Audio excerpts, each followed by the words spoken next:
Halo sedulur kabeh, kembali lagi di channel Jogja Punya Cerita.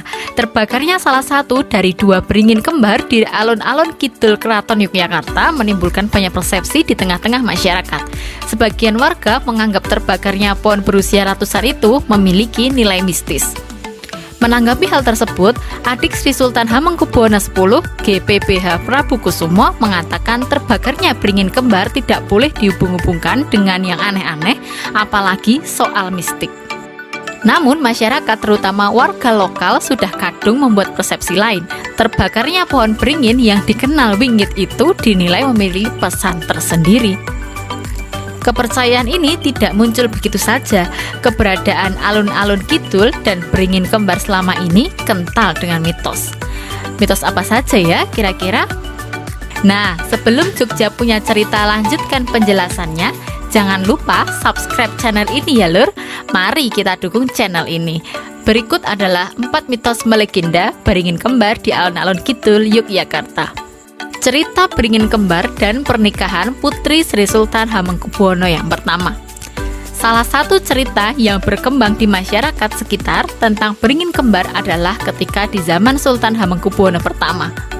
Dahulu kala, ketika Sultan Hamengkubuwono pertama bertahta, ada sebuah cerita tentang sebuah perkawinan putrinya. Putri Sultan saat itu mau dipinang seorang lelaki, namun sayangnya sang putri tidak begitu menyukainya. Alhasil sang putri meminta syarat sang pelamarnya harus bisa berjalan dengan mata tertutup dari pendopo yang ada di sebelah utara alun-alun kidul melewati dua beringin kembar di tengah alun-alun dan finishnya di pendopo di sebelah selatan alun-alun. Dan ternyata siasat sang putri ini berhasil. Si pemuda gagal menjalankan misinya.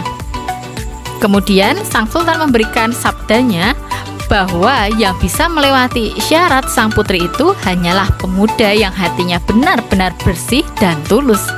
Hingga seorang pemuda dari Siliwangi bisa melewati rintangan tersebut dan akhirnya menikahi putri sultan.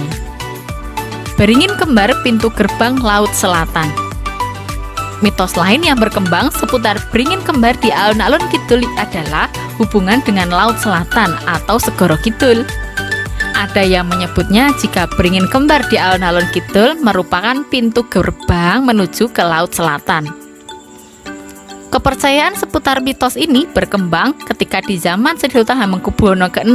Dalam kepercayaan warga lokal, Keraton Jogja memang memiliki hubungan spesial dengan Nyi Roro Kidul atau penguasa Laut Selatan.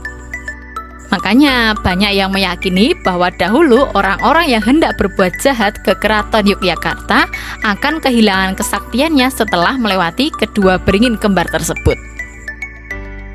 Tempat latihan konsentrasi prajurit keraton. Zaman dahulu, alun-alun kidul digunakan sebagai tempat untuk latihan ketangkasan prajurit keraton. Para prajurit keraton berlatih ketangkasan berkuda atau setonan, lomba memanah sambil bersila atau manahan, dan adu harimau atau rampok harimau di alun-alun kidul. Sejarah alun-alun kidul juga tidak bisa dilepaskan dari beringin kembar yang tumbuh di tengah-tengah alun-alun. Dulu, para prajurit saling mengadakan latihan konsentrasi dengan berjalan di antara dua beringin.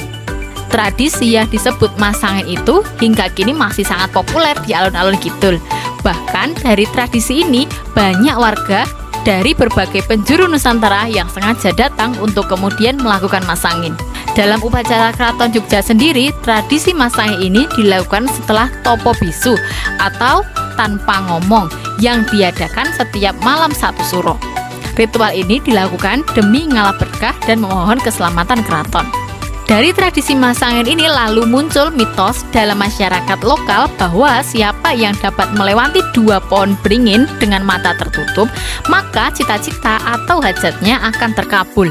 Hasilnya banyak orang yang penasaran dan datang untuk membuktikan mitos tersebut. Nah, itu dia sedulur Jogja Punya Cerita mengenai mitos yang melegenda di alun-alun kembar Yogyakarta. Itu saja video kali ini.